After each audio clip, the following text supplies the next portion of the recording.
Perfect. Welcome to the June 9th meeting of the 2025 meeting of the Wayzata Planning Commission. I hereby call this meeting to order. My name is Blake Cameron, and I am the chair of the Wayzata Planning Commission. First on the agenda tonight is roll call. Director Sharp, would you please call roll? Thank you, Chair. Commissioner Van Looy. Here. Commissioner Ankeny. Here. Commissioner Schwalbe. Here. Commissioner Severson. Here. Commissioner Elg. Here. Chair Cameron. Present. Thank you, Director Sharp. Next on the agenda tonight is the approval of tonight's meeting agenda. Does anybody have any questions or comments, proposed changes to tonight's agenda? If not, may I have a motion to approve the agenda as presented? So moved. Thank you, Commissioner. Second. Thank you, Commissioner Ankeny. Second. Further discussion? Or did we have a second? We did. It's all good. All those in favor say aye. Aye. Aye. Any opposed? The ayes have it. The motion passes and the agenda is approved. Next on the agenda tonight is the approval of the consent agenda. Tonight's consent agenda consists of two items, which is the approval of the meeting minutes from May 5th and approval of the meeting minutes from May 19th. Does any commissioner have any questions or comments on any item on the consent agenda or wish to pull an item for further discussion? I actually have two comments. In the May 5th meeting minutes on page 6, line number 4, Director Sharp is identified as Ms. Sharp, not Mr. Sharp. In the May 19th minutes on page 3, line 31, Walzer is spelled W-A-L-Z-E-R instead of W-A-L-S-E-R.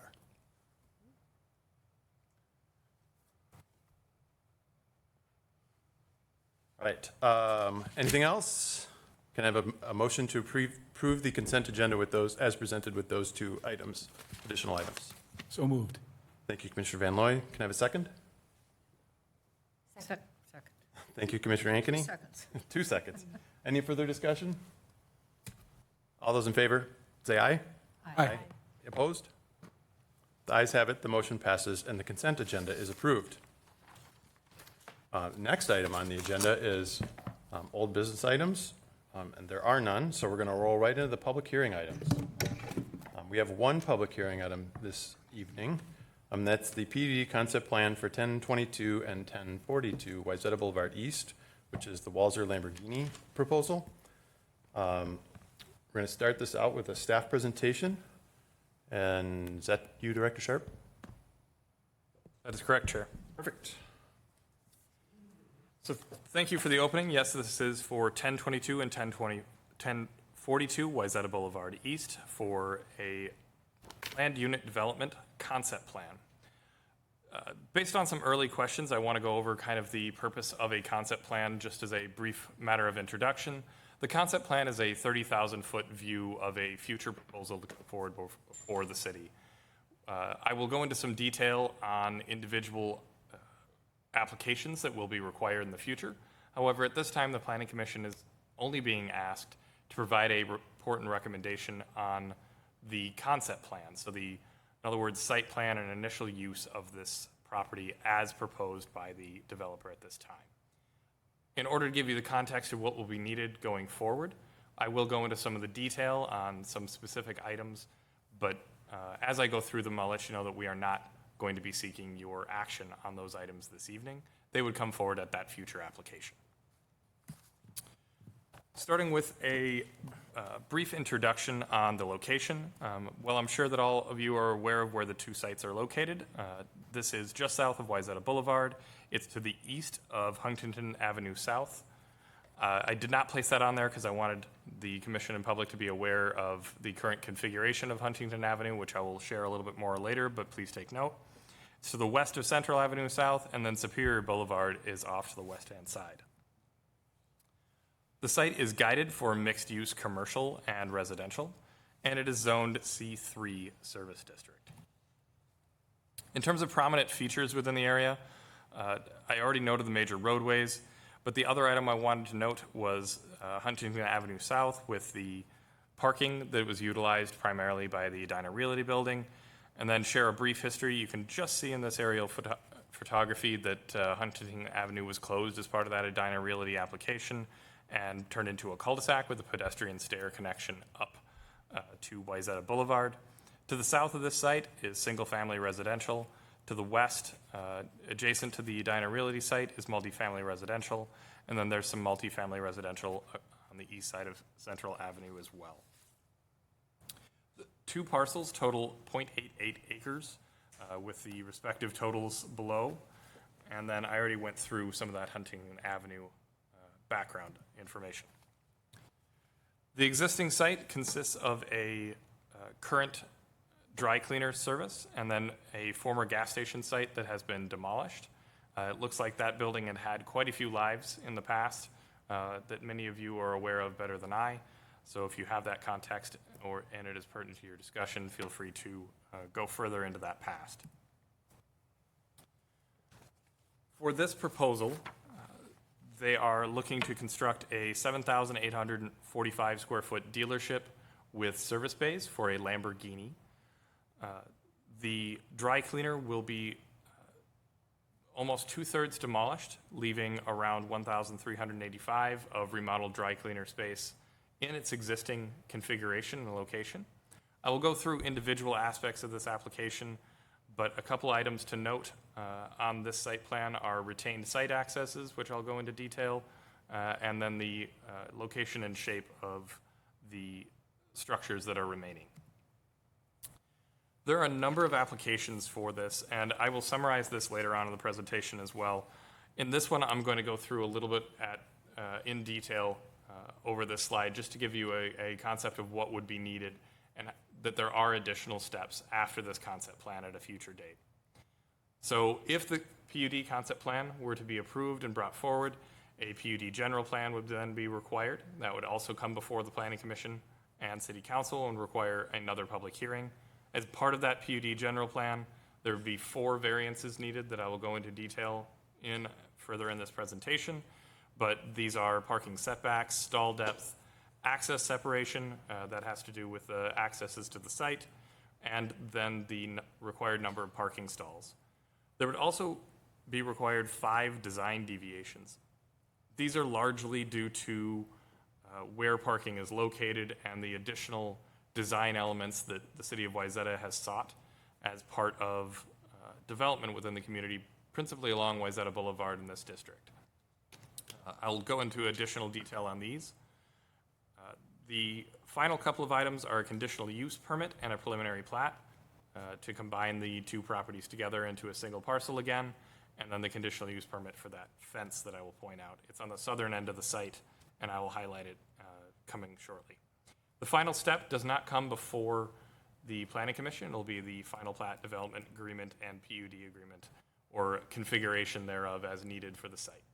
There could be additional agreements such as stormwater agreements or other things that are determined as that application is fully fleshed out.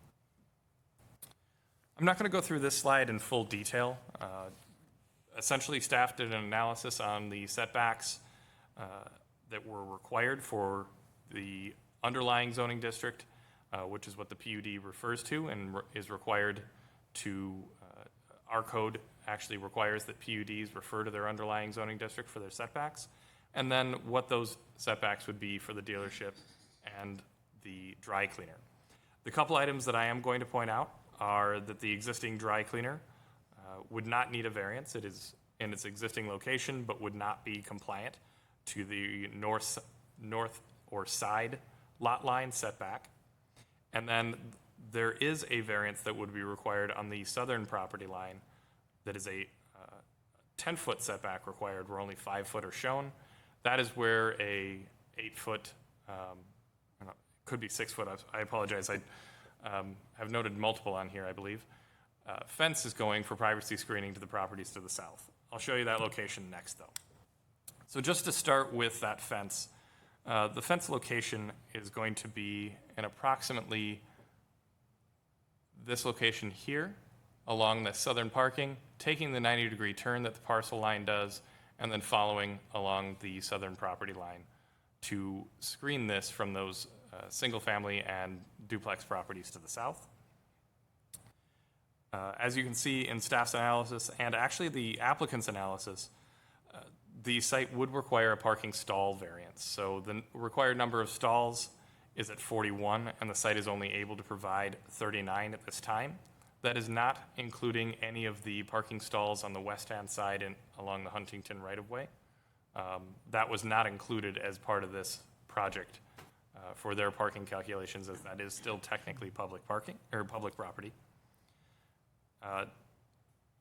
We require, when adjacent to sidewalks, so that the vehicles have an overhang that, not significant overhang onto those public sidewalks, that they actually be slightly deeper, so 20 foot instead of 18. In this case, the applicant is proposing to have, trying to get my mouse to align for you, have the stalls at 18 foot in depth in this location here, and then these 3 stalls here. This would be their private sidewalk, not a public sidewalk, but it is the sidewalk entering into their building. And then the parking stalls off of Central do actually require a variance along this property line as well. That is where that fence was located with the CUP, for that additional screening. These are required to be at that 10 foot and have only a 5 foot setback. For accesses to the site, the final setback, if you're keeping, or the final variance, if you're keeping track, is for this entrance here. It is existing to date. I'm sorry, you're not seeing that. It is for this western entrance here onto Huntington. The reason why this one requires a variance and the 2 existing in yellow do not is because this one is being completely removed as part of the development application, and then the other ones are in their current configuration and not being removed as part of this application or significantly altered. This application would result in the removal of 1 access point to the south along Huntington. However, this one is actually compliant with our separation distances from intersections. So as a example on the site for 2 on the eastern side, this existing access point next to the Mulberries and the Wayzata Boulevard intersection here is non-compliant, but not being removed. And this access point further down off of Central Avenue is actually compliant with the 40-foot separation distance from the intersection of the 2 roadways. These are generally set up for public safety. However, this is a unique site in that you can see it has 5 existing access points, which for a parcel of this size is quite unique. In doing the design review for the actual building and building materials, staff has been working with the applicant. It was one of the reasons for the delay to this meeting, was to allow for some additional time in redesign. But the result of this, I think, came about a significantly improved product that requires no design deviations to the exterior building materials or locations of those building materials on either the existing building or on the new proposed building. So this includes enhancing some of the building materials on the existing mulberries and adding windows in locations where they are currently demolishing portions of the structure. So you'll see that additional windows have been added to meet with our design requirements. And then additionally, the applicant went back to the drawing board and really added some additional facade treatments and materials and emphasized specifically wall undulation and breaking up massing to increase the exterior appearance of the building in conformance with the design requirements. The design deviations that are required, however, are again to do more with the overall site plan. Going through these, I think this graphic really helps illustrate where they are. It is included in your packet. However, I've taken the liberty of pulling out specific items so that you can see where they are on the site and how they contextually fit within the site. So the first is that the sidewalk along the northern property line for the entire length is less than 7 foot in width. Traditionally, that is what our design requirements have required. However, you will see significant areas throughout the city that don't have that.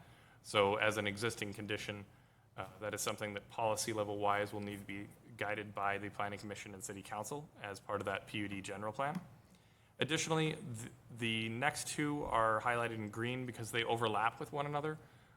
It would have been difficult to highlight them separately, so that is a landscape buffer that is required and then street trees that are required. If you recall, past applications have allowed for these deviations where the street trees would be quite problematic or conflict with trails or other public amenities. Again, this is getting down to the policy level decision of kind of Wayzata Boulevard and what is the look and feel that we are seeking there. There are other sites along Wayzata Boulevard that have been able to meet this requirement. Additionally, we have required a landscape buffer when sidewalks are adjacent to a building. So this is traditionally in between the building and the sidewalk to increase the pedestrian experience as they're utilizing the site. In this case, their site is quite confined, and the applicant can provide additional details, but they sought to maximize parking areas and other amenities rather than have landscaping between their sidewalk and their building.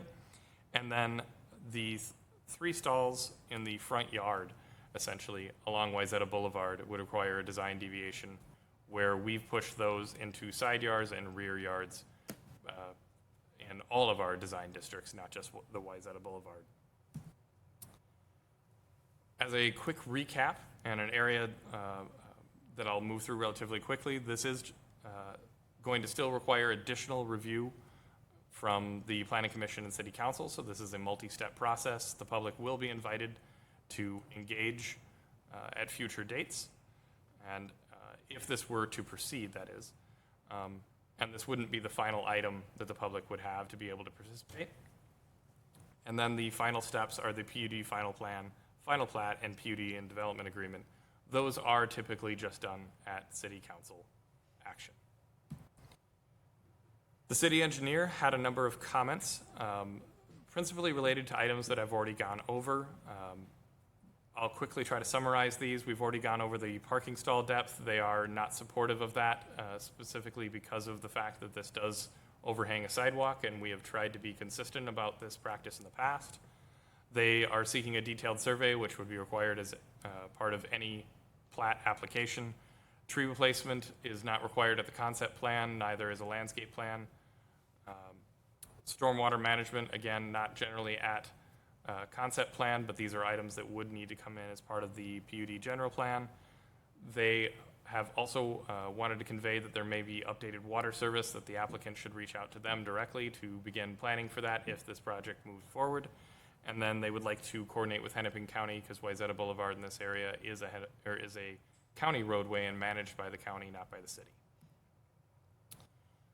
The applicant did hold the required public meeting, not on July 2, 2025, apologies, I believe June 2, 2025. There were a number of issues expressed. I will let them kind of provide a little bit more detail, but they are summarized here. And then we did receive a 4th public comment since that item. Only one had arrived before your Planning Commission packet, and then the rest have arrived since the Planning Commission packet was published. They will be incorporated into the public record, and we will respond to each one of the public comments acknowledging and receipt, and that it will be incorporated. This is that final summary that we include at the end, and includes some emphasis to assist the commission. Essentially, this will help guide the commission's discussion, and I'll go back to this slide as part of your overall discussion as needed. Again, what this is intending to try to emphasize is that each one of those variances or design deviations are not necessarily what we're seeking action from at this time from the commission. What we are looking for is an overall PUD general plan or concept plan response, and we are looking that, you know, if you have concerns due to a variance or concerns due to deviations in the overall site plan, it's certainly a pertinent item, but to focus your comments on the higher level 30,000-foot view of the area, as it were. The final item that we are looking for the Planning Commission this evening is to direct staff to prepare a report of findings and recommendation to bring back at your next meeting for adoption with all the pertinent information that you're able And with that, I would open it up for questions. Thank you, Director Sharp. Questions? I have a question. Sure. Commissioner you go- Schwalbe? Can you go back to the slide that has the right-of-way on Harrington, where you had what the entrances were to the, okay, there you go. So that purple X, where is that? I can't quite place where that would be. Is that going to be on Huntington? So that purple X is the existing access to this site just before it closes into the cul-de-sac here. You can just make it out from this aerial photography. Okay, And they are, what that diagram was intended to display is that that access is proposed to be closed. but is it even used now? There's no building on the site currently. Okay, It was utilized when there was a structure on the site, and how long ago since there's been a structure on the site? 19? several Well, years. well, the structure's been there, it just hasn't been used for years, right? Am I not right? Currently, the structure is demolished. Right, okay. So what about the entrance on Central Avenue? Where is that? Can you point that one out? There are two. So Chair Cameron, Commissioner Schwalbe, there are two access points. One is right here, very close to the intersection. We I'm not we seeing can't it. see your pointer. Pointer went dead. There it is. There it is. Right here, Okay, so if you come, so just if you're going to adjacent the to dry Wayzata cleaner. and Central. And the second goes into their lower level just here. So it okay, I drove by that and all I saw going into it was a brick wall, what looks like a white wall there. It is white. I didn't realize that you could take a left turn there and go underneath, but you can? Is that what Yes, there is a current Okay. access Okay, south of where I believe you were looking. okay. And currently on Wayzata Boulevard, part of it has a sidewalk, am I not correct? Chair Cameron, Commissioner Schwalbe, that is correct.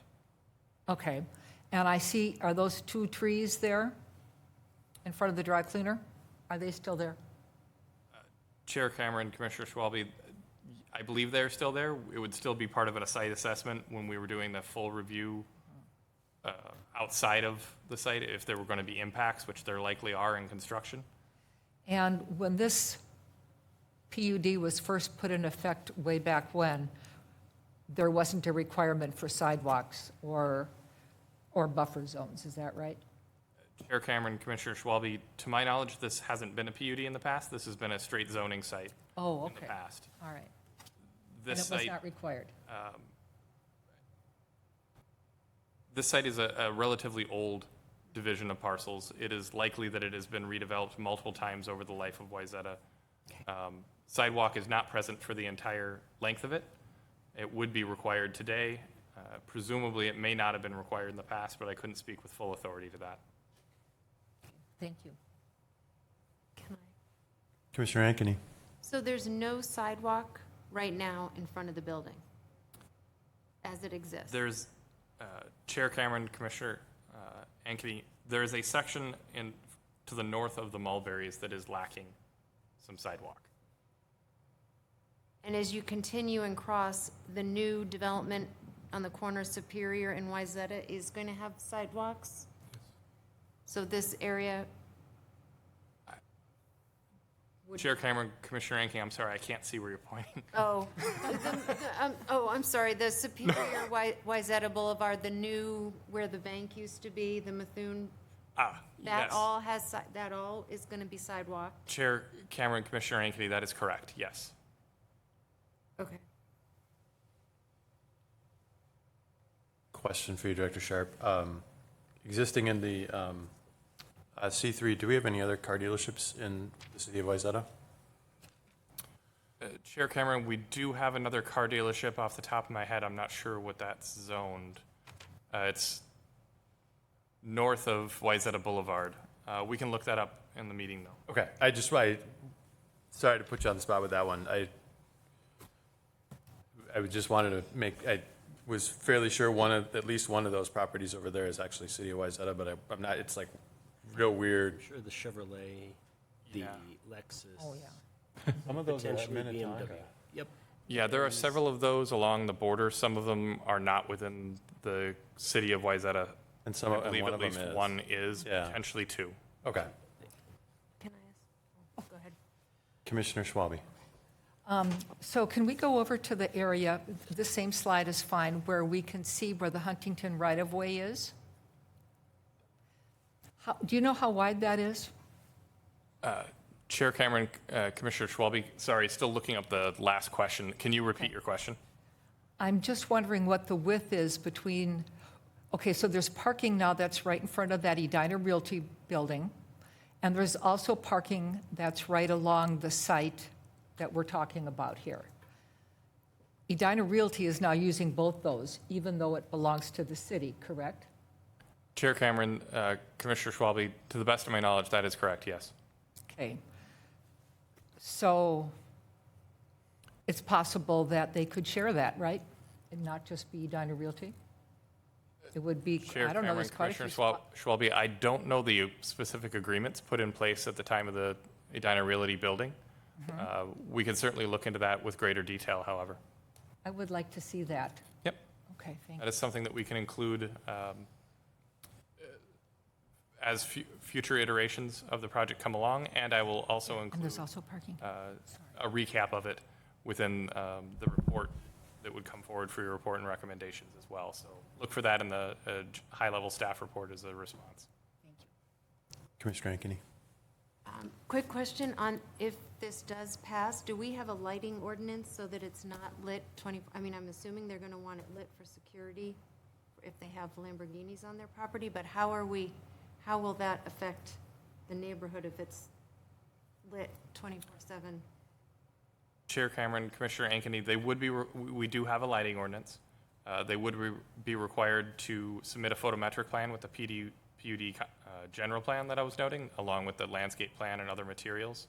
It would be reviewed at that time, and they would either need to seek an additional variance to that ordinance, or it's potential that that could be included as part of their PUD, but we would want to see where things were at and make sure that it was compliant. So it would either be part of their requests, or they would be compliant with that, with the foot candles at the property line that we would typically require of other developments.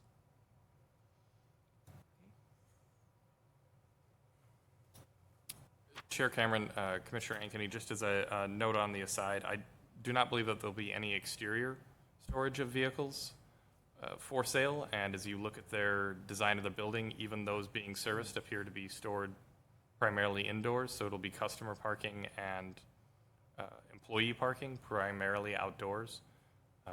But it's an astute question, as this may not always be utilized as a Lamborghini dealership. One more question. Commissioner Schwalbe. How did you determine that they would need 41 parking places? I'm just wondering, given this, what they're going to be doing there, and if we're going to be parking most things underneath, how many staff members and customers could there be in a day for all that outside parking? Or am I reading this wrong? Chair Cameron, Commissioner Schwalbe, you are reading it correct. Code does not have a set parking threshold for dealerships to set what their inventory should be at, but it does for a sales area, and it certainly does for the service area and the mulberries. So this is a combination of the retail area for mulberries with specifically some areas taken out. In that case, kind of our standard 85% of the area, so we remove 15% of their total floor area from the parking calculations for storage, back of room, things of that nature. And then we had the additional interior layout of the Lamborghini, and I utilized the term netted out, took spaces that would not be utilized for general day-to-day review or use by the public and by their employees. So there's sales floor, and then there's the repair areas as well through those service bays that generate a parking need from our code. So it's the combination of the two different uses, three different uses essentially on the site is how it was calculated. Some follow-up on parking? Pardon? I have some follow-up on parking. Yes, Commissioner Alg. Is parking allowed on that east side of Huntington Avenue? Chair Street Cameron, parking. Commissioner Alg, as it is located within public right-of-way, my presumption would be yes. However, if there were specific agreements put in place as part of the Edina Realty, that would be something I'd want to look at before saying 100% definitively. Either way, this site would need to apply for the variance. It could then go in through a PUD agreement, be able to utilize space on public property, but at this higher level, identifying the variance application was the priority. And then as we come forward for future review, doing the deep dive into what that would require for the PUD. So potentially those parking spaces on the street, if they exist, could enter into the calculation for parking? Commissioner Elg, Chair Cameron, Commissioner Elg, that is correct, as long as they are not already allocated through a different agreement the city has established. Either way, because of the nature of the way that the ordinance is written, a variance would still need to be applied for. And so, as I was reviewing the project, because the way that our PUD ordinance is written, they must meet those underlying zoning standards. And so they would need to apply for the variance, but we might be able to offset at a future date if the overall project is able to move forward.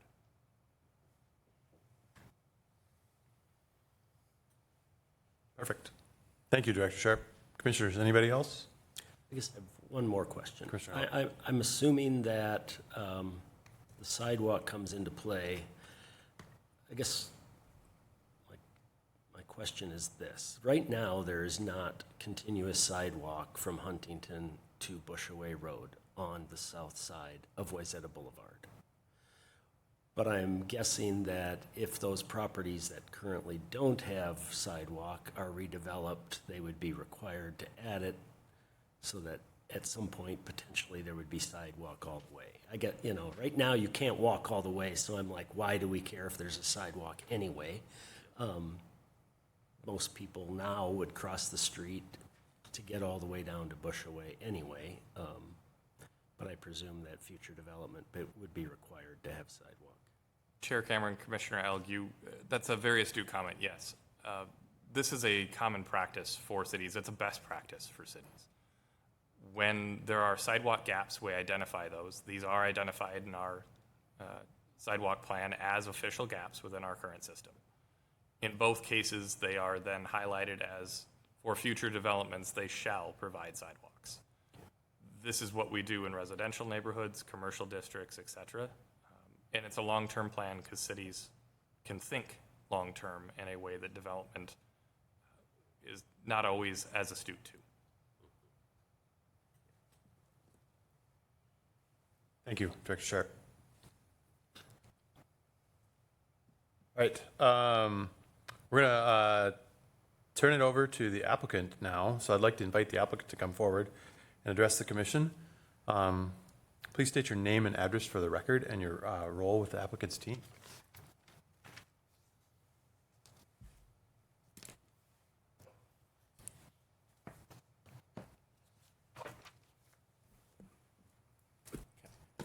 All right, we're green.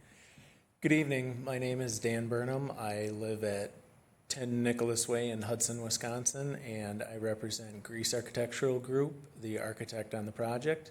And I'm here with Don and Katie with Walzer Group that can answer any questions that you may have for their operations side of the facility. And so, Mr. Sharp did a great job of pulling together exactly what I was going to say for this new building and remodel of the existing Mulberry site. And let's see if this will click forward. Maybe. Is there a power button? Oh, power button. Got it. Turn it on, it helps. So with our existing site, as was stated, we last year, they removed that existing building that is at 1022, and so now that is primarily where the new Lamborghini dealership would land, and we would be removing approximately 2/3 of the existing Mulberry's building. They just don't use it, don't need it, and it gives us an opportunity to get the more parking stalls on that lower level so we can accommodate staff parking down there. And so with all that, there's been some talk about that sidewalk, and currently north of the Mulberry's piece, there is no sidewalk. It's landscaping with some trees. We're proposing removing that landscaping and trees and adding the sidewalk so you can get to the corner where there is a crosswalk to go each way across that street. But with that, we wouldn't be able to have a landscape buffer. So it's kind of the give and take of we're adding sidewalk but removing landscaping in order to connect it up for, your future, and having a path all the way east and west along Wayzata on that south side. So with that, like he said, we are adding, just due to the tight site constraints of what we have, we're proposing an 8-foot solid, kind of a decorative PVC style fence along the whole south property line to prevent any headlights from shining into the residential neighborhood to the south. And so we're not putting headlights into their living rooms because it's a 2-story building on each side of it. And even though height-wise we're above it, it'd still be shining into his living room. So we're going to be nice to our neighbors.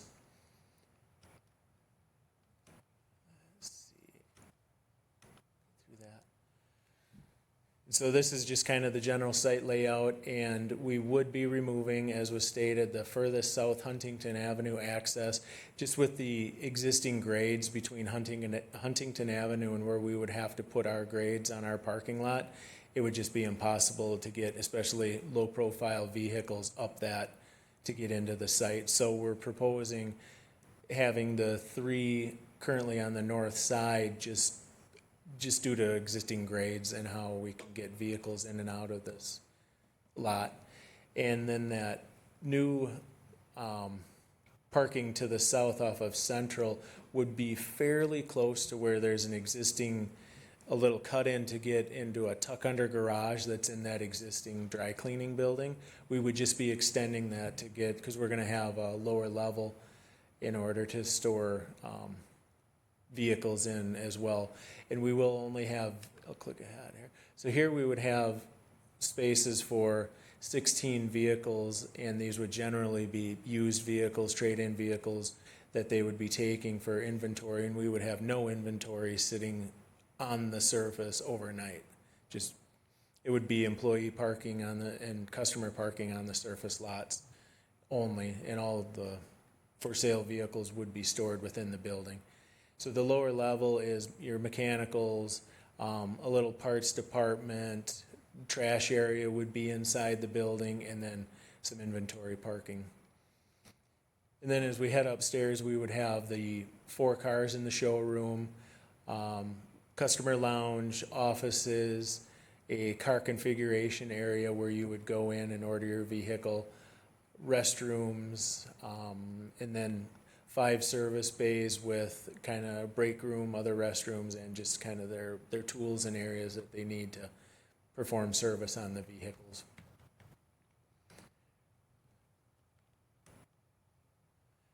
Let's see, I'll come back to that. So with the Lamborghini building, we are proposing like a burnished block wainscot around the entire building, and then we would have a precast sill, and then turn to brick up above, and then along the whole showroom area on the north, and then a little bit on the east and west sides, it would be primarily glass with a black tile over the top, and then an ACM kind of entry piece above the entry door that's facing north to Wayzata Boulevard. And all of the doors into the service bays and everything else would be primarily glass. Then switching over to the Mulberries, like we mentioned, would be removing approximately 2/3 of that, and then adding a bunch of windows around that to meet the city requirements for the glazing. And here also we would have a 2-tone brick look with like a darker wainscot base, a precast sill, and then a lighter brick up above to go up to the existing parapet and a new parapet cap around that building. And there's just kind of the 3D renderings of what it would look like. And that's the end of it.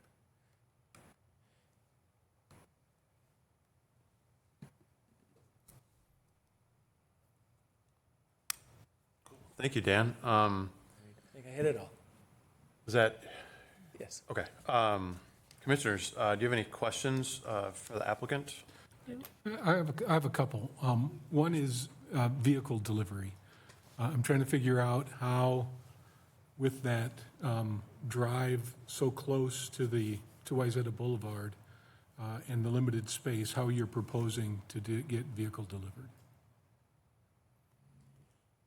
I guess I would assume that they would come in and park parallel to Wayzata Boulevard, unload vehicles, and then get back out on Wayzata Boulevard. I haven't run any turning radiuses on a truck turn, but it's the only kind of loop that we can make, even though it is fairly tight, just due to existing. I would assume that that would where it would be. Okay, I agree, it seems kind of tight, that's why Yep. I asked. Also with parts delivery, right, parts look like it's on the lower level. Correct. You'd propose that somehow to get through and off of Central Yes. down to get that part? Yes. If you have cars, you only have 5 working bays, right? The sixth one sounded like it's tools. I've had the unfortunate pleasure of having my car go to a dealership and be there for days, much longer than I thought it was going to be. So I'm trying to figure out if you're going to have to, if you have a need to clear a bay, how you would go about doing that. If you have a tug that you're going to take it around the front and then back around and stick it underneath, right? I'm just trying to see if you've operationally thought about how that would happen if you, or you're going to have to put it in one of these spots, the parking spots outside. That's a good question. I don't know if you guys have anything operationally, but I would assume they would only take in the, I understand what you're saying, it takes longer than you anticipate sometimes. And if they would only, you would schedule it appropriately for that. It's not like a Chevy or a Toyota dealership where they're servicing multiple vehicles at a time, just due to the nature of the vehicles that are being sold there. I would assume that they would schedule appropriately, and if needed, we do have that empty bay, or even the one bay is just, it's an alignment rack.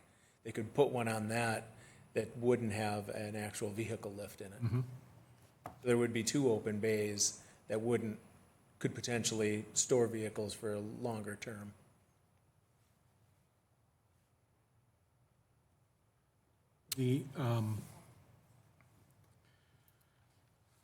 It's a very tight spot, Yes, right? it is. And I'm concerned as well about the residents that are right there.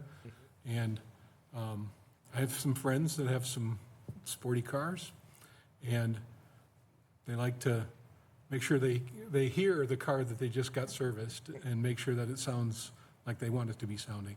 So I'm just concerned if you've thought about that in the presence so close to the residents, and if there's any thought about what you could do, how you could support those residents where that could be a possibility.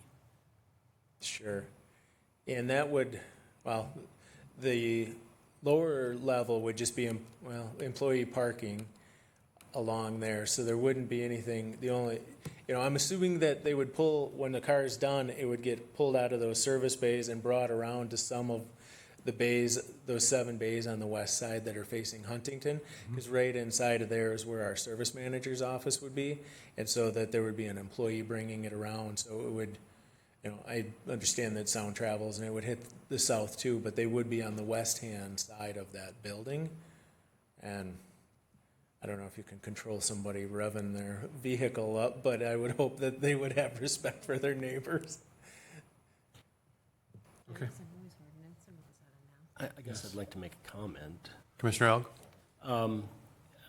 Are the representatives from Walzer here able to answer questions as well? Could you please come to the podium? I really don't like an architect speculating on things that are operational. Just doesn't seem appropriate.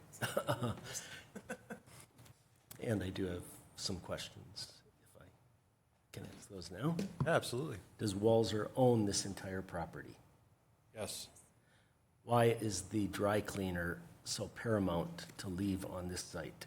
And it just doesn't make sense to me. You're short parking spaces, you're short space. This dry cleaner could go anywhere, so don't understand it. I'm Don Chilling from Walzer Automotive Group, Corporate Facilities Manager. With me is Katie Cohen, Corporate Facilities Director. I would tell you that was, I don't have the detail on that transaction, but it was part of that transaction for the dry cleaner to sell us that part of the property was for the dry cleaner to remain as a pickup and drop-off facility only. So you don't own the property that the dry cleaner's on? Yes, we do. You do own it? But part of the purchase agreement, we purchased it from the Mulberries, from the dry cleaners. Part of that purchase agreement allows them the right to stay there as a tenant. So they have a lease or something? For how long? Can I ask, how long is that agreement in order? 10 years. Can I ask a question? Are you okay? Commissioner Elger, were you done? Are you having more? I'm good. Okay, yes. So I'm curious why here? As I looked at the other Lamborghini sites across the country, they are all in, none of them are in residential areas in the middle of a city. And there are many other auto parks here locally. There's a Ferrari dealership right off of 169 and 394 along the 384 corridor. So I'm curious as to why this is the ideal location for a car dealership. Again, it's my understanding that the way these work, when the manufacturer determines that there should be better representation for their product in a market, they actually put a request for, basically a request for proposal out. They define the market to us, and they define where they want their building to be, and then we look for properties in that vicinity. So that's what would have happened here. So there wasn't any other property in another like automotive park or another area around other vehicle dealer sites that was agreeable? I believe we showed them 3 properties, and this was the one that they chose. Nice. Are you done, Commissioner Stevenson? Yes. Commissioner Ankeny? So, say this all is approved, what happens if the Lamborghini isn't sustainable? Then do you get to switch it to Walzer Ford or Chrysler, or how does that work? Chair Cameron, Commissioner Ankeny, the land use approvals would run with the land, not with a particular land use. However, conditions put in place and agreements as part of that PUD specific to the site, such as number of vehicles on site, access points, et cetera, would all remain in effect. But the actual user could switch. So we can't determine which brand of car, but you could determine the total number of vehicles, et cetera. But no matter what, there wouldn't be parking outside of cars, no matter what dealership. Chair Cameron, Commissioner Ankeny, that could be a condition of the PUD and included within the PUD agreement, correct?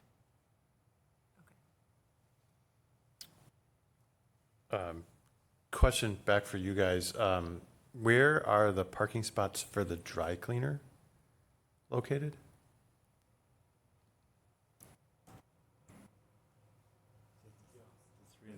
The 3 stalls in the front to the left of the dry cleaning building. Okay. Okay. May we address the operational question at hand with regards? Yes. We anticipate the majority of the vehicles will be delivered to the site. Most of the owners in the area, we understand, would prefer a concierge service in that way. Not that they would be driving the vehicles necessarily themselves on the majority of the time to our facility. When you we say don't delivered, anticipate- are you talking delivered on a truck? Delivered on a flatbed, more than likely. Okay.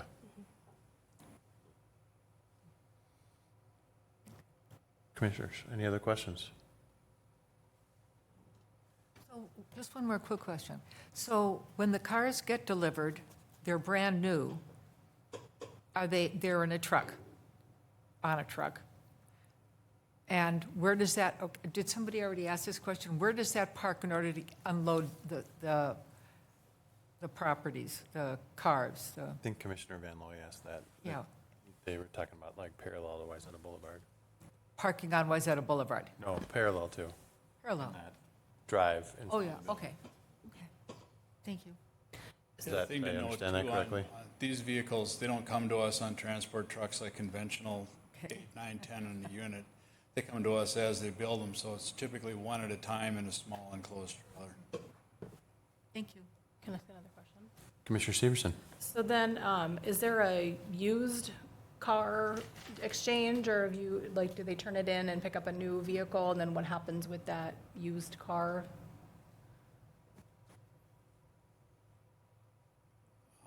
I'm not sure what that would be. We don't have, we're not facilitating a used car department for this particular operation. I'd have to check with the owners and find. So this is only a brand-new vehicle? So like if I have one, which I don't, but if I did, and I wanted a new one, what would I do with the old one? Like, so this dealership is only facilitating new cars? Yeah, I'm not sure if they would go to one of our other lots for liquidation for a used car, or if there's some other means of liquidating trades or other used Lamborghinis. Okay. Can you give us a sense of the busyness, the activity that would be happening on a day-to-day basis at the site? How many people are coming in? How many employees will be there? What kind, are they test driving, or does that happen? What's kind of, give us, like, kind of walk me through, like, what we would expect here. We anticipate approximately 10 employees at the peak, by no means at startup. Further, this operation is primarily a boutique in which you would need an appointment. We do not anticipate walk-ins necessarily for these things. As this is an ordered vehicle, we're not going to have vehicles in the inventory lower level that someone could pick up same day. As Dan shared, on the first floor, there is an ordering center where you pick out your materials with an approximate 12 to 18-month delivery window. As it relates to test drives, I'm not aware of a vehicle that we're going to have to test drive at this location.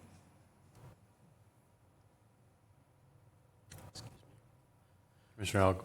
But there will be, it showed in the drawings, like 4 vehicles in the showroom. On the show floor, that And is. those are just for show, not to drive.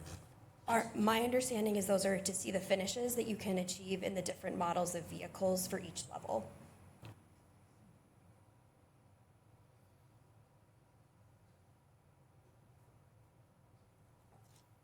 Cool. Thank you. Anybody else, commissioners? Katie, Don, Dan, did I get that right? Thank you, all of you, for your time. Thank you. We may come back to you in a minute, but good for now. I want to turn now to the public hearing portion of the meeting. Any questions that are raised during the public hearing will be held until the end and maybe addressed to staff by staff at that point. This is a time for us to listen to the community, and so with that said, I will now open the public hearing. If you'd like to speak, please come forward to the podium and state your name and address for the record, and let us know if you're connected to the applicant in any way or representing anyone else. Director Sharp, do we have anybody online who would like to speak? Chair Cameron, not at this time. Okay, perfect. Yeah. Hi, I'm Kimberly Walsh. I live at 495 Highcroft Road, Wayzata. I don't have any connection to Walzer. I've bought a car from Walzer. I service a car at Walzer. I think it's a great company. But I just would like to comment to the Planning Commission. I don't think this is a very practical use of space in Wayzata. I don't see Wayzata residents using a Lamborghini dealership. There are a lot of other things we could use in this town. I also think it's a slippery slope to have a car dealership on our main street of our small town. Are we gonna put a Subaru dealership next to Wayzata Home Laundry next? I mean, it's just, you open this up to car dealerships in our small kind of current village rather than being on 394, where we do currently have car dealerships. It's not picturesque at all, sorry, but this is, I mean, you look at towns like Charleston or Nantucket, and there are reasons people come to visit. That's why people come to visit Wayzata. It's a beautiful town. Putting a car dealership is not exactly what's going to drive people to a picturesque town of Wayzata. And then in those towns, I mean, they keep their high home values and taxes because they are picturesque like that. So I think that's a consideration too. And as we just heard, this wasn't a local need. It was Lamborghini looking for an ideal spot. And that doesn't seem like a Wayzata-focused decision. Thank you. Thank you, Kimberly.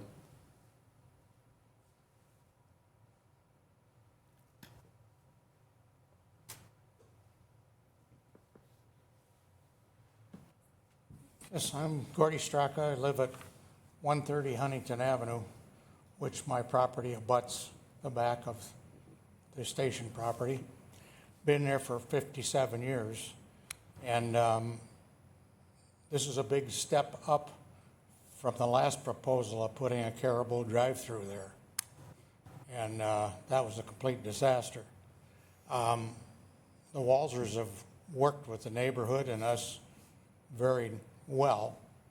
And some of the things we've questioned about lighting and the fencing, that is up to you people to let them allow what can be put up there. And at this point, it is a commercial piece of property. I don't know really how you can defer this to something else, but as a neighborhood, we've kind of watched over it and met with them numerous times, and they are trying to work with us. It seems to be that with needing an appointment to come in to talk to them about a car, there won't be high volume through there. I don't know. But at this point, it's commercial, and something's going to go there. So we've kind of met with them and discussed with them. And with it being low volume, very low volume, we felt that this was something we could work with. And with the apartment house behind me, that's where the driveway from Central is going to come in. That's on the cleaner's property, but it's real close to them. But they have met with them and promised to work with them also. So as a neighborhood right now, we're in favor of it.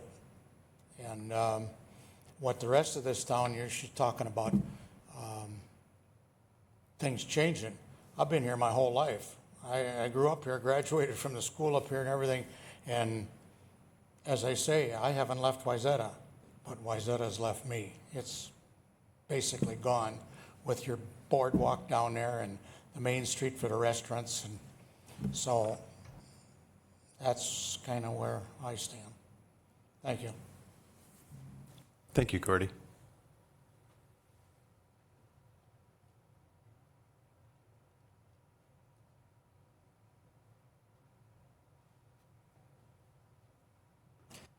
Hi, my name is Jason McLean. I live at 141 Wooddale. No affiliation with the Walzer Group. I just want to come here and let people know, like, I live about 500 feet from the dealership. I will see the dealership from my house. So I live just north of it, right behind Walgreens. In talking with my neighbors, nobody wants it, right? I think it will be a nuisance. I think it will be loud, Commissioner Van Looy. I think your question was spot on. You're not going to stop people who just ordered a $400,000 car from revving it up as soon as they get it.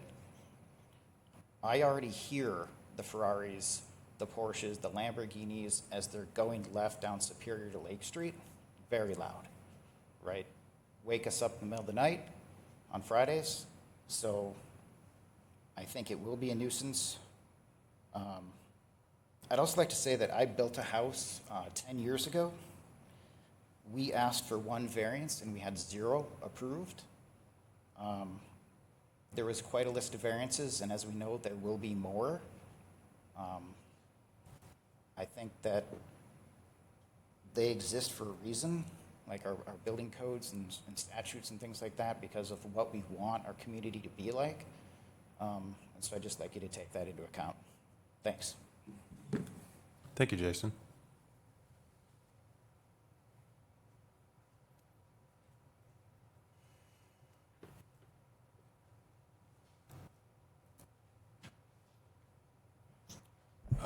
Good evening. My name is Greg Hoagland, and I live at 120 Chevy Chase Drive. My wife and I own the building to the south of the proposed property, the multifamily building there. And as Gordy referenced, we've had several neighborhood meetings over the last 6 months, and the adjacent neighbors, you would actually think it would be the opposite, would be the most opposed, but it's the opposite, okay? In talking with Walzer and their representatives, it's been extremely positive. On the one end, you gotta understand, as Gordy said, that site has been an eyesore for 10 years. And part of that, with the dry cleaners, there is water that flows through our property all the way down the backyards of everyone on Central. That's not a little water, it is a lot of water, and it goes all the way down the street towards 200 Central, okay? And that, I invite you guys to come out and take a look at that, okay? That's been going on well before, it's been going on for, I bet you, 50 years.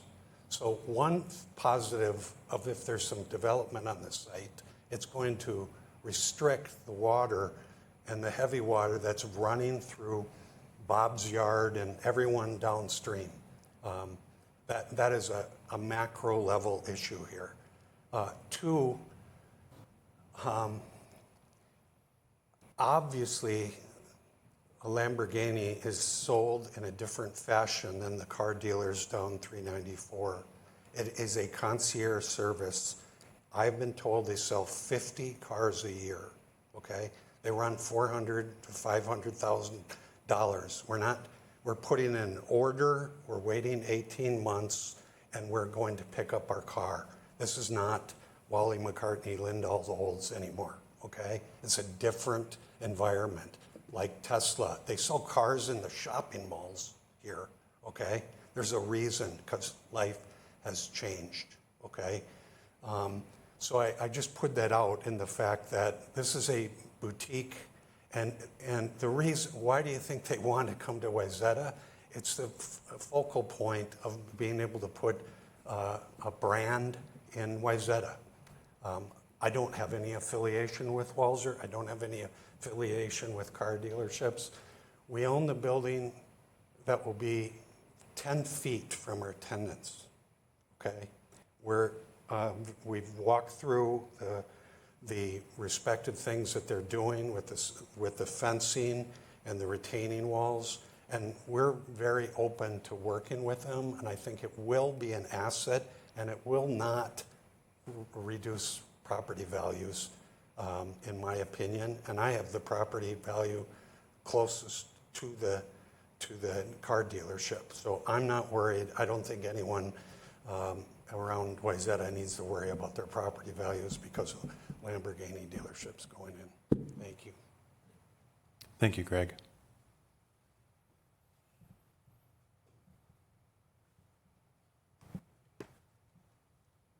Is there anyone we missed that would like to speak? Seeing none, I will close the public meeting and bring it back to the commission for discussion. Commissioners, does anybody have any further questions for the applicant or staff, or any questions raised during the public hearing that you'd like to be addressed? One question. Commissioner Hall. Obviously, you've got a business plan for this. The gentleman just previously alluded to the answer to my question about the number of vehicles sold. And if that's 50 is an average among dealerships across the country, I mean, this is a much, well, maybe it's not as small as I think, but this certainly isn't LA or it certainly isn't New York. So I'm wondering what your planned volume of sales is. Are you expecting 50 a year? Thank you for the question. Don and I are happy to go back to ownership and provide you that information. It's not something I have ready to discuss today. Thank you.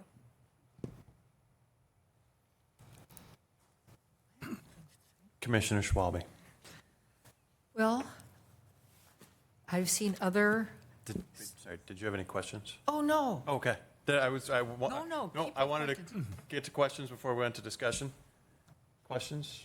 Good? I have one. I know that there's, at a later time, there would be a landscaping plan, but the initial drawings basically show a very stark view from the street of no landscape buffers, no trees.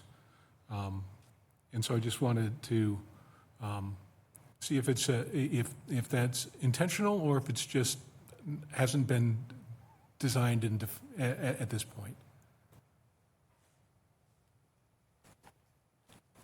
Correct. It hasn't been designed at this point. It's just purely conceptual right now. It will come with the next round. I can't remember what that particular phrasing is, but with that will come much more drawings, more landscaping, more engineering, stormwater calculations, all of those things. That's the PUD general plan. Yes. Yep. Yep, that's it.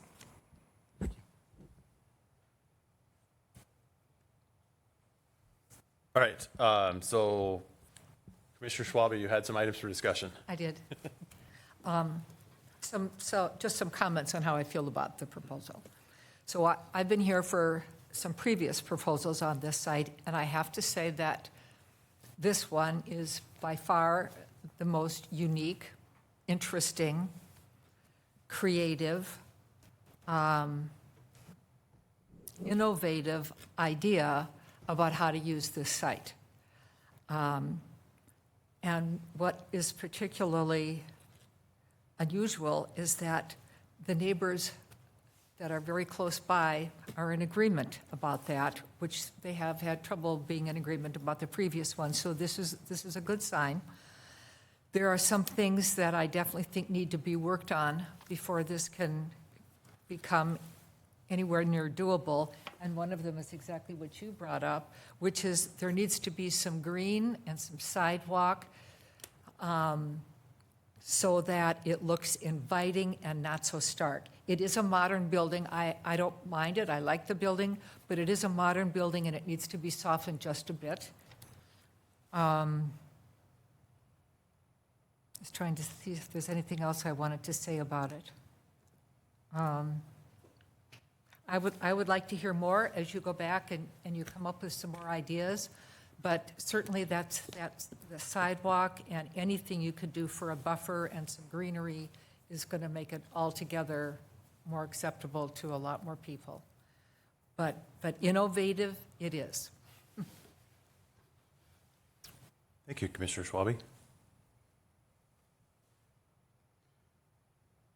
A couple of comments.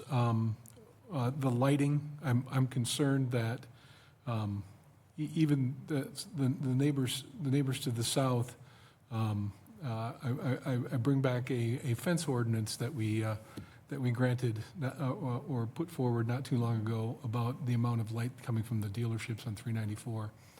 And it made me wonder here as well, the folks to the south, if there's really going to be a way in which to protect them, as well as the other multifamily site that goes to the west and the folks across the street, right? So from a land use standpoint, that concerns me.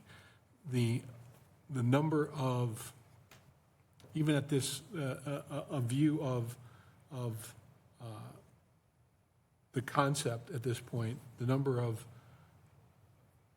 boxes they're not able to check in terms of parking, in terms of space to turn around, to length of parking stalls, it feels very much like it's shoehorned into a space. And it may work, it may work, but I think it's going to be difficult, and we're not going to necessarily understand those difficulties until it's either modified or it would be in place, and then we'd be dealing with, there's no way to do this, and somebody has to back out onto Wayzata Boulevard in order to make something happen or whatever.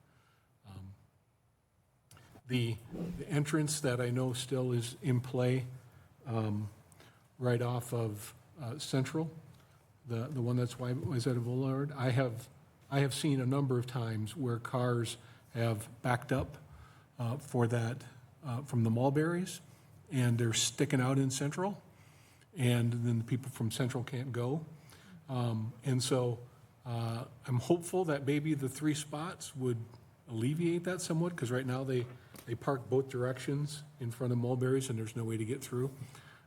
But if we're addressing problems, I would very much like to see a way to address that problem that I've seen, and I don't drive that every day.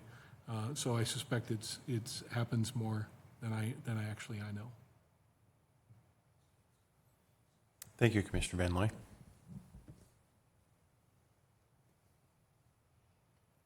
I'll just say, I think Commissioner Schwabe said it quite well. I agree. This is a creative use of the property. I think it's a unique opportunity for Wayzata to have a brand that is paramount among car dealerships. I am certainly not one to dive into hypotheticals that this will lead to more car dealerships. We just know that won't happen. I'm excited to see the plan go forward. Thank you, Commissioner Haug. Go ahead. No, go ahead. I just keep going back to number 4 here. Does it create a development pattern in harmony with the objectives of the Wayzata Comprehensive Plan, which was charming? And again, I don't know if we need a car dealer in downtown Wayzata. Thank you, Commissioner Ankeny. One comment on that.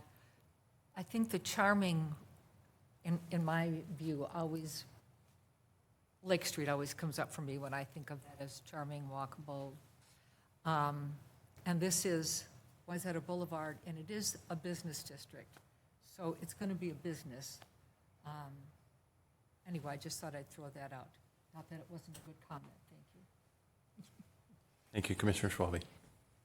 So I would say I agree with Commissioners Elgin, Schwalbe, that it is very innovative, and I think it is very creative use of the land. Where I'm getting hung up on is I wrote down so many variances, so many, and I have a little bit more. It feels more palatable to handle variances when it's an odd-shaped lot or when there's other things at play. This is a brand-new lot. There's nothing there right now, and so to fit something on this space just feels I'm having a hard time with that. The other piece that kind of comes back, that I kind of kept coming back to was, our applicants made a lot of assumptions. Like you said, I assume this is how it's going to be. I assume this is how it's going to be operationally, and also assumptions about the amount of sales for this location. So I think it would have been nice to hear from maybe Lamborghini themselves or someone here who had a little bit more direct experience of how this business would be running on a day-to-day basis. So, I appreciate you all coming and, presenting that. But there's still a lot of questions in my mind about how this space would actually operate. I don't oppose the idea of having a Lamborghini name in town. I really don't love it. I also think there's a lot of other spaces where we have car dealerships, very luxury brands here in Minneapolis, that it feels like it could be a little bit better space to be closer to one of those. But at the same time, I think for me, the development itself is just, I think there's too many concerns that I have for me to be comfortable today. Thank you, Commissioner Severson. I think, you know, I personally, I really like what they've done. I think it's innovative. It's a tough, I'll admit, it's a tough spot to put something, as we've seen, you know, the previous iterations of the businesses there and the previous proposals for the land. I think, you know, when we think about, or when I think about, right, like we're here today to think about the concept plan, which is really like the scratch out on the back of the napkin, really more than the details themselves. I think conceptually, I like it, right? I agree. I think they've got some challenges around some of the details around landscape and lighting and parking and traffic and some of those things, but that's not really under the purview of the concept plan as much as it's to be addressed later under the general plan.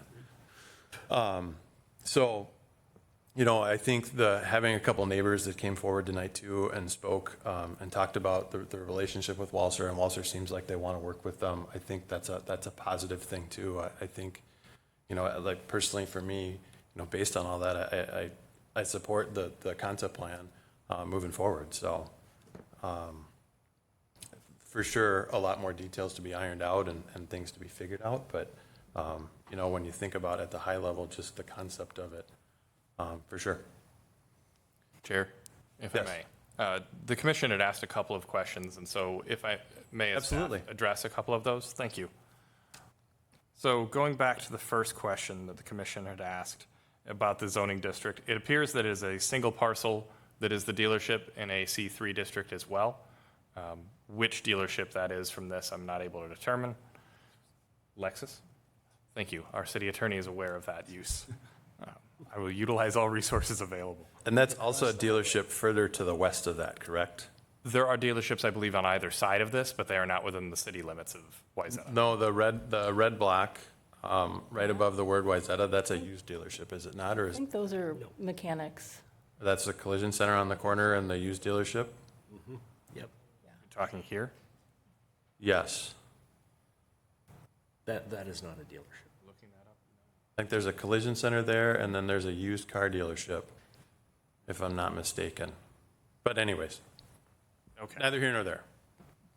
Additionally, one item, as the applicant had presented it, and I'd had it in our presentation crossed out, staff would not determine that there was 16 parking stalls down here because of a parking stall in front of the trash enclosure, which is not a permitted parking stall location. It was noted in the staff presentation and in the staff report, but just as an item of clarity. And then the final couple of items that I wanted to present on, you've already potentially taken a lot of my job for me, so thank you, you've made it easier.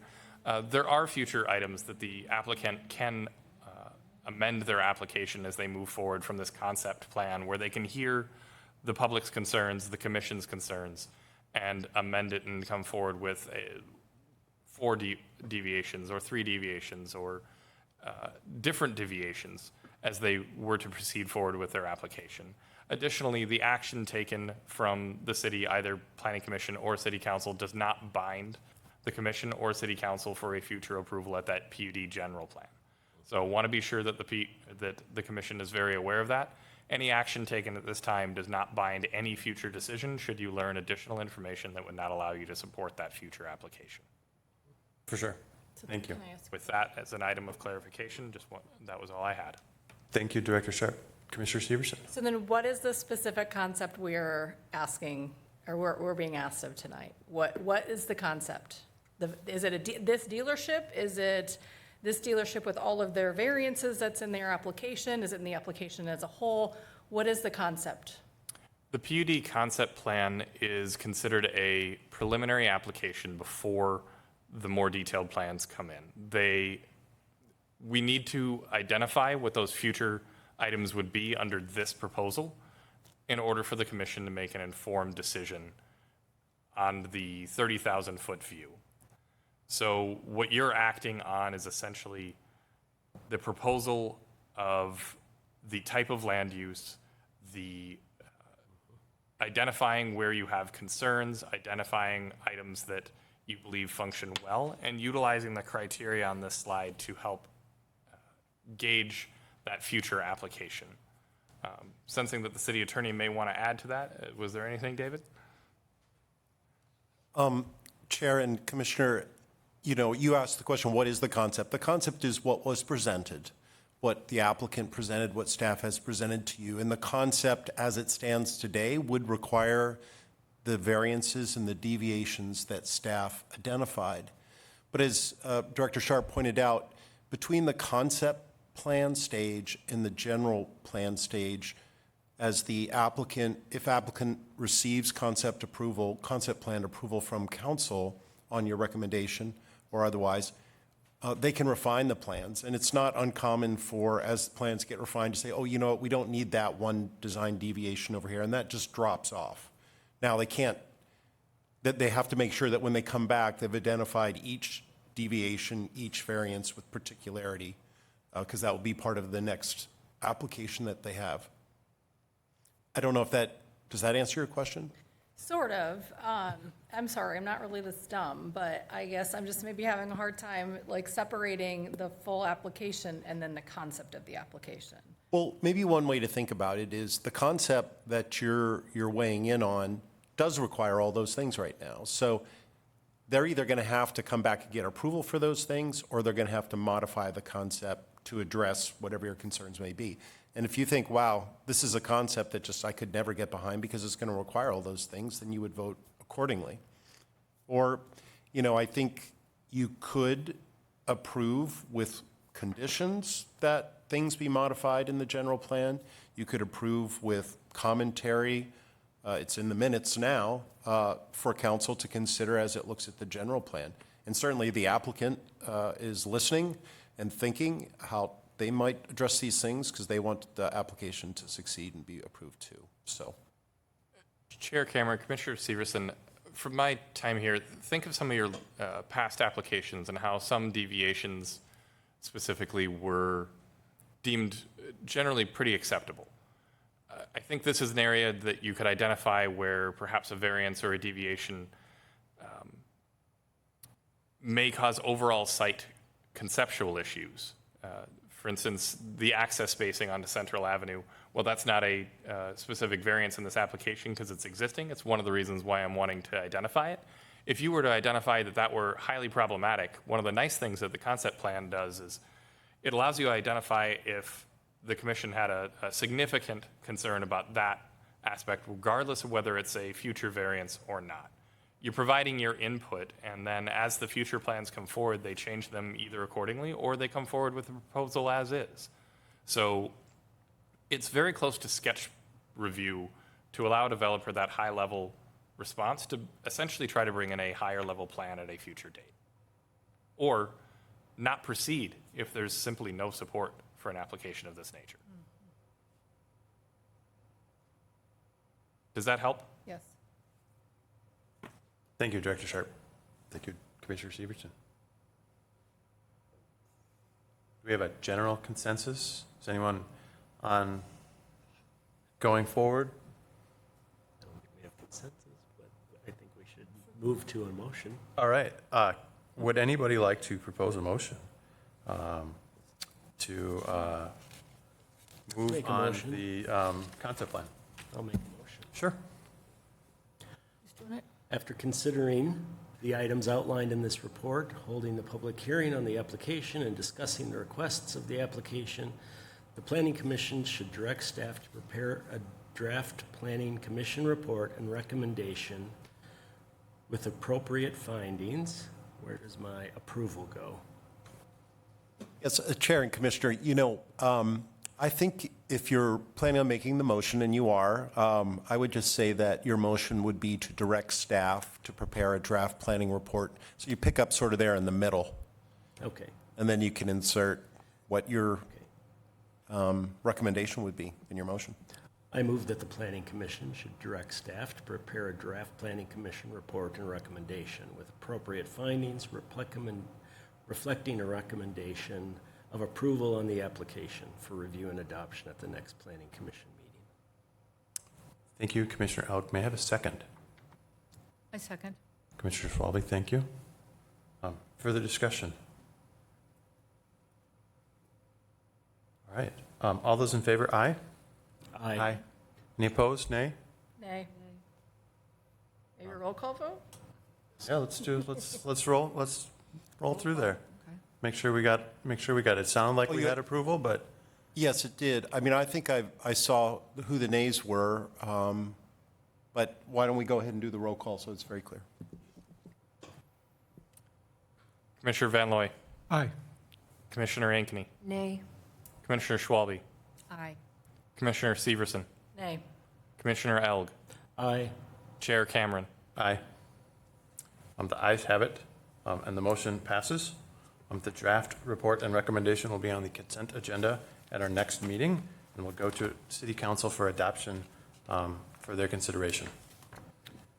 Again, thank you to the applicant, thank you to staff, thank you to members of the public for your participation in tonight's meeting. Next on our agenda tonight is other items.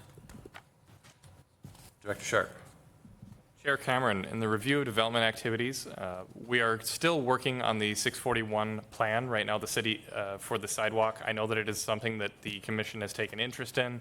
It is generally not under the purview of the planning commission, but this is an opportunity for you to ask about general development activities as well. We're working on amending what that plan would be and being able to provide a pedestrian walkway. Future details to follow as those are more formalized. It's possible that the city will participate in some level of opening that sidewalk up, as it is a unique area and central to Wayzata's summer activity. So we will see where that's at. The other item that I wanted to mention that is of note, but not necessarily a development activity, is that we have Haley Hedblum, our new planner, with us this evening. She is in her second week and has experience with the city of Plymouth and has a master's of landscape architecture and has been doing that for a number of years as well. She's really hit the ground running. I encourage you to reach out to her, have conversations with her. Feel free to ask her questions about development and give her any perspective as well. She's bringing a wealth of knowledge of the area that I am quite frankly very jealous of, as she grew up in the Minnetonka area and has been very familiar with the city of Wayzata, which I can attest to being a huge leg up when reviewing an area and working within it. With that, I have no additional updates. Oh, I'm sorry, the Planning Commission meeting schedule is we will have back-to-back meetings. So we do have a Planning Commission meeting on July 16th. Only 2 items on that agenda. Is that June 16th? Did I say July?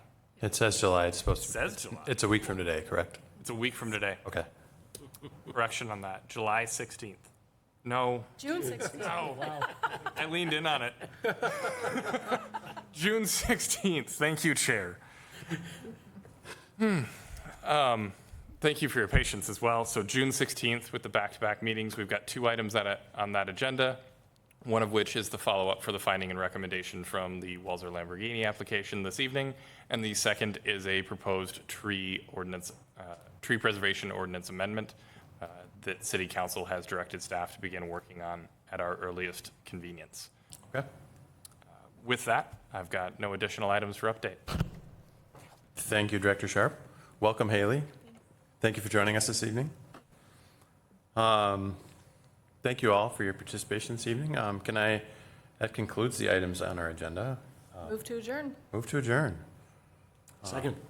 Thank you, Commissioner Severson and Commissioner Elg. Further discussion? All those in favor say aye. Aye. Any opposed? The ayes have it. The motion passes, and the June 9th, 2025 Wayzata Planning Commission meeting is adjourned.